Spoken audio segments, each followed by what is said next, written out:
చూడాలి. బట్ హైదరాబాద్ నుంచి అమరావతి వరకు సేనాని ఒక రాజకీయ యాత్ర జరపటము, 2 చోట్ల 2 సందేశాలు ఇవ్వడము మటుకు చాలా ఆసక్తికరంగా ఉంది సార్. వైసీపీ వరుస కేసు ఇది తర్వాత కంటిన్యూషన్ తెలంగాణ. సరే, తెలంగాణ శాఖలో 3 పార్టీల ముట్టడి, రంగంలోకి రామచంద్ర, రేవంత్పై కుట్రల.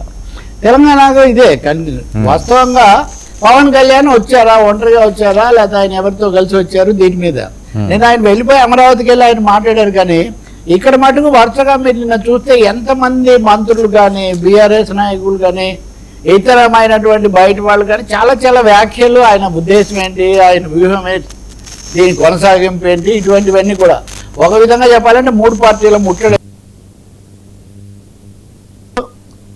కేటీఆర్ మాట్లాడారు, రెండో వైపు నుంచి కాంగ్రెస్ పార్టీ వాళ్ళు మాట్లాడారు, మూడోది బీజేపీ వాళ్ళేమో ఎందుకు అనుమతి ఇవ్వలేదు అనే పద్ధతిలో రఘునందన్ రావు అయినా ఇంకొకరు మాట్లాడారు. నిన్న కేటీఆర్ అయిపోయింది కాబట్టి ఈరోజు బీజేపీ రామచంద్రరావు గారు ఈరోజు మాట్లాడారు. రామచంద్రరావు టోటల్గా సీన్ మార్చేశారు.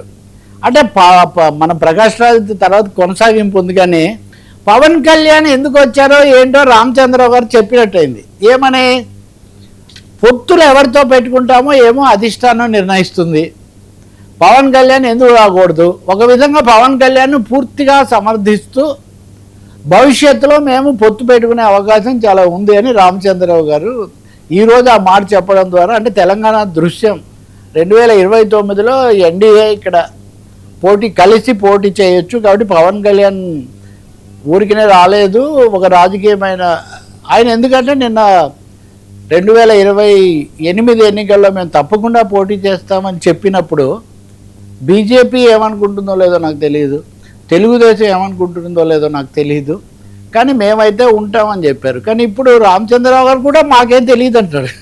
రామచంద్రరావు గారు నాకేం తెలీదు, మా అధిష్టానం నిర్ణయిస్తుందని చెప్పడం ద్వారా సంకేతాలు ఇస్తున్నారు స్పష్టంగా బీజేపీ జనసేన పొత్తు పెట్టుకుంటాయి అని. కానీ టీడీపీ సంగతి ఏంటి? అప్పుడు చాలామంది అడుగుతున్న ప్రశ్న ఇది.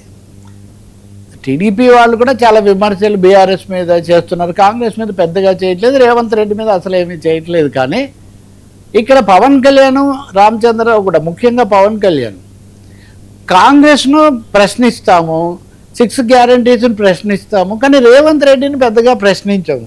అంటే మోదీ వచ్చిన రోజున సృష్టించిన సందేహాలు ఏదో ఒక విధంగా బీజేపీ జనసేన కొనసాగిస్తున్నాయి అనిపిస్తుంది. పొత్తు కుదురుతుందా లేదా అంటే ఉంటుందని, ఏమీ లేకపోతే రామచంద్రరావు గారు ముందుకు వచ్చి ఆ మాట ఈరోజే చెప్పాల్సిన అవసరం లేదు. బహుశా తెలుగుదేశం కూడా మోదీ హైదరాబాద్లో చంద్రబాబును పవన్ కళ్యాణ్ కలుసుకున్న రోజే దీనికి బీజేపీ పడి ఉండవచ్చు.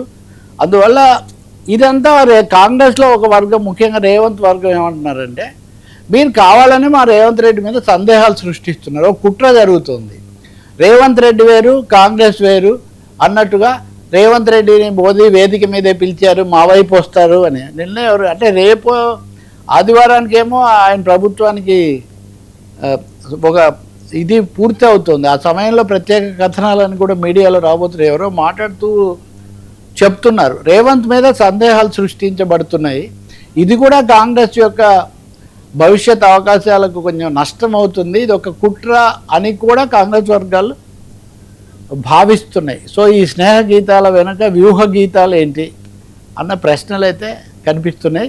కానీ ఈ లోపల వీటితో సంబంధం లేకుండా తెలంగాణ వాదులనండి, ఉద్యమకారులనండి, రకరకాల వేదికల నుంచి మటుకు తీవ్ర స్థాయిలో ఆ ధ్వజమెత్తడం కొనసాగుతూనే ఉంది. అందులో ఇప్పుడు గద్దర్ కుమార్తె మాట్లాడినా కానీ, వెన్నెల అనుకుంటాను పేరు, ఇంకా ఇతరులు నిరంజన్ రెడ్డి మాట్లాడారు, మాజీ మంత్రి, చాలామంది, ఇంకా ఒక్కొక్కరి పేర్లు అవసరం లేదు. కానీ